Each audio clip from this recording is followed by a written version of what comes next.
Welcome to F-Bomb Friday. I'm your host, Tracy Preston, along with my husband, Todd. Hey, hon. Hey, baby. Are you ready? I am ready. Let's hit it. By daylight, it's an ordinary rural road. Flat asphalt, slicing through farms and woods. But locals know it better as one of Michigan's most bizarre and consistently spooky corridors, haunted not by just one story, but three iconic locations that together have turned this quiet stretch into legend. Some say roads are just roads, but this one is hungry. This road waits. It waits in the fields. It waits in tree lines. In the spaces between houses where the dark feels too thick, too heavy, too aware. This is a road where prayers go unanswered, where shadows don't behave like shadows, where the dead don't stay quiet, and where the living swore they were not alone, even when they thought they were. People come here for answers, for proof, for curiosity, but most leave with fear. Some leave with silence, and some never leave the same at all. This is not just ghost lore. It is a tapestry of tragedy, unexplained phenomena, pain, and the uncanny. On today's episode of F-Bomb Friday, we dive into the dark heart of Dice Road and its haunted trilogy. So let's begin. We will start with the Pomeranian House, Michigan's Hell House. In 1974, a quiet home on Dice Road near the Merrill area of Saginaw County. It became the epicenter of one of Michigan's most infamous paranormal reports. The family living there was the Pomeranians, and what happened next would ripple into the local consciousness for decades. According to multiple accounts, the Pomeranians family began experiencing strange, disturbing events inside their home. Loud pounding sounds would come from within and outside the walls, but with no discernible source. Unexplainable fires started spontaneously. One report mentions a roll of toilet paper burning by itself. Members of the household heard disembodied voices speaking unknown words. Soon, the family contacted law enforcement because it wasn't just creepy. It was persistent. Saginaw County Sheriff's deputies investigated. Michigan State Police were brought in. Even priests, researchers, and university representatives visited the home. Yet, no physical explanation was ever found. Officers who spent nights inside reported unaccounted noises, and phenomena that baffled them. Police logs from the time, as referenced by local news and paranormal historians, state the following. Numerous official reports were filed by the Pomeranians. Deputies checked the exterior for footprints or evidence of outside interference, and they found none. At least one surveillance period was conducted without the family's knowledge. Investigators heard pounding and unexplained sounds inside while present. Now, despite all this, authorities could not account for the phenomena, and the justification for closing the case remains ambiguous.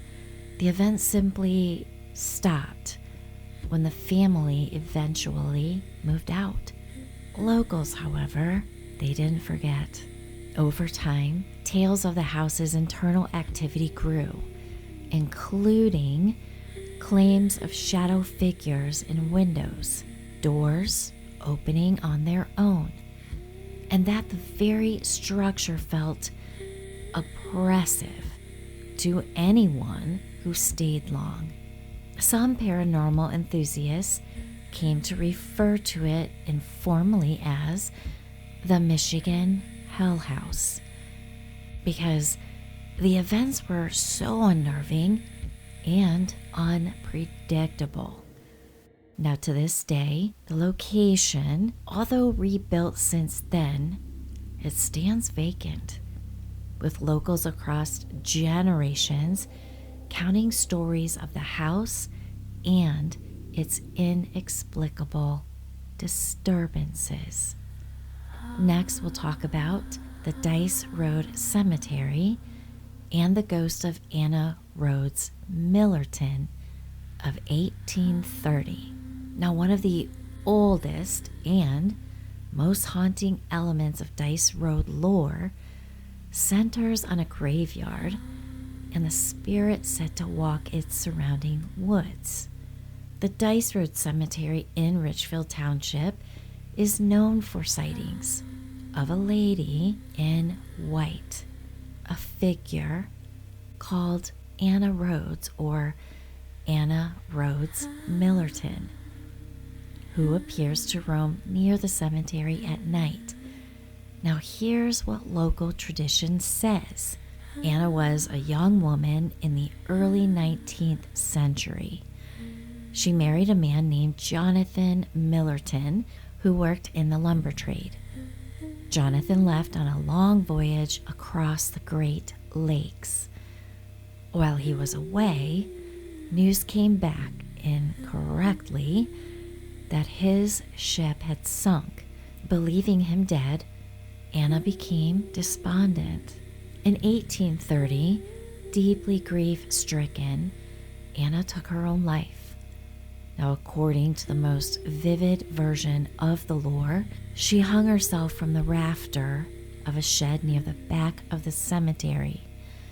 Less than a month later, Jonathan's ship returned, delayed rather than destroyed, and he arrived home only to find Anna gone forever. Devastated, he never remarried and spent the rest of his life isolated, haunted by her loss.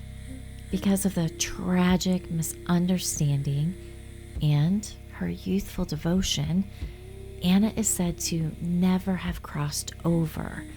Instead, her spirit became attached to the land she walked in life, especially at night. Visitors to Dice Road Cemetery claim to see her silhouette between the trees or drifting through the woods.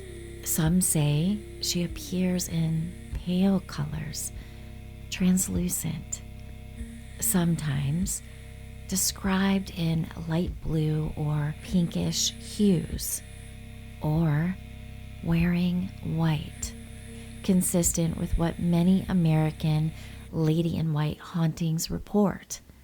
Now, these witnesses describe seeing a figure at dusk or after dark, moving amongst the headstones, feeling sudden chills or the impression of being watched, lights flickering in cars while near the cemetery at night. Some say she has been seen wandering into nearby fields as if searching for someone who never returned. Now, whether you call it folklore or something more, the enduring story of Anna's tragedy and her restless spirit is among the most persistent of all Dice Road legends. And lastly, the ghost town of Iva and its haunted general store. Not far from Dice Road Cemetery and the Pomeranian home lies the ghost town of Iva, or at least memories of it. In the 1800s and early 1900s, Iva was a small but active settlement. The town had a post office, a general store, and served as a gathering place for local farmers. On a typical Friday night, people would come to the general store to listen to boxing matches on the radio and to trade stories. However, tales say disease ravished the community. Outbreaks of smallpox, diphtheria, and malaria claimed many lives. Now, according to local lore, the outbreak became so severe that the community had to resort to drastic measures, such as burning down homes, buildings, and even the bodies of the deceased in an attempt to stop the spread. With the population decimated and fear rampant, Iva eventually disappeared from the map, leaving behind rusting foundations, sagging timbers, and the walls of the old general store. Paranormal accounts tied to the remains of Iva include apparitions seen inside the old general store or near its door, strange sounds like footsteps and murmuring voices coming from vacant rooms. Visitors also report intense feelings of unease or sorrow when near the site. Now, whether these sensations are echoes of the past or the product of imagination in a decayed place, the story of Iva adds another layer of melancholy to the Dice Road corridor. Now, Dice Road connects all three sites and binds them, and too many locals. Now, that's no accident. Some have suggested the entire corridor is steeped with unresolved histories, tragedies, and emotional energies that linger, along with reports of flickering headlights, unexplained car malfunctions, sudden chills, eerie apparitions, distinct sensations of being watched. Now, whether these experiences are spiritual, psychological, or purely legend, the road's reputation persists, drawing adventurous visitors, paranormal investigators, and storytellers year after year. Now, long after the stories fade and the headlights disappear, after the last voice leaves the road, Dice Road is still there, watching, waiting, and listening. The fields still breathe. The shadows still move. The houses still hold their secrets. And the silence, well, that feels deafening. Because places like this don't need witnesses to exist. They don't need belief. They don't need legends. They only need time. And Dice Road has plenty of time. If you ever find yourself driving through those dark Michigan backwoods and your radio cuts out, the air feels heavy, and you get that feeling in your gut that tells you you're being watched, don't stop. Don't turn around. Don't look too long into the trees. Because Dice Road doesn't chase. It waits. And it remembers every soul that ever crossed its path. Well, hon, that was a trifecta. That was a trifecta. That you threw our way. Yeah. It's a freeway fueled with folklore. So out of the three, which one stood out to you the most? The house. The house is definitely, I think, the one that most people know about, that most people talk about. So I think that's the one that really, really sits with me. You know, this road is only about 45 minutes away. How long is this stretch of road? I think I read it was about 13 miles. There's a lot of havoc in 13 miles. There's a lot of havoc, yeah. And it's just a strange coincidence that all this has happened on the same road. Is it a coincidence? That's what I'm saying. What makes the road so haunted? Was there something buried under the road? Could be. Could be. I don't think it would be the first time. And you know what? Maybe there's more that we just don't know about this road. Maybe there's a lot more that happened. You never know. Maybe there's something in the land. Something in the dirt.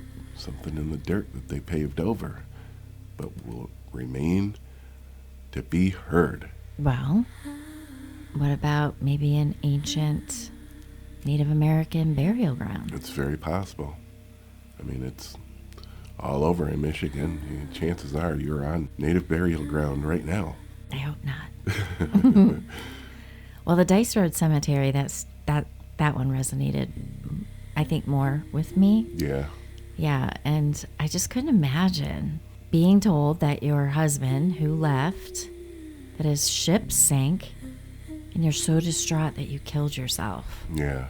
It's very Shakespearean tragedy. Yeah, and then he comes home and to find out his wife is dead. Yeah. Yeah, it'd be heartbreaking for sure. Yeah, very sad. Well, great story, hon. Well, thank you. Do you want to sign us out? I sure do. You better lock your doors. You better lock your windows. And you might just want to check under your bed. And if I see a weird-ass road under that bed, I'm going to grab a pickaxe and chop it to pieces. Yeah. Well, thank you, everyone. Thanks, everybody. And we will see you again on Malice Monday. We'll see you on Monday.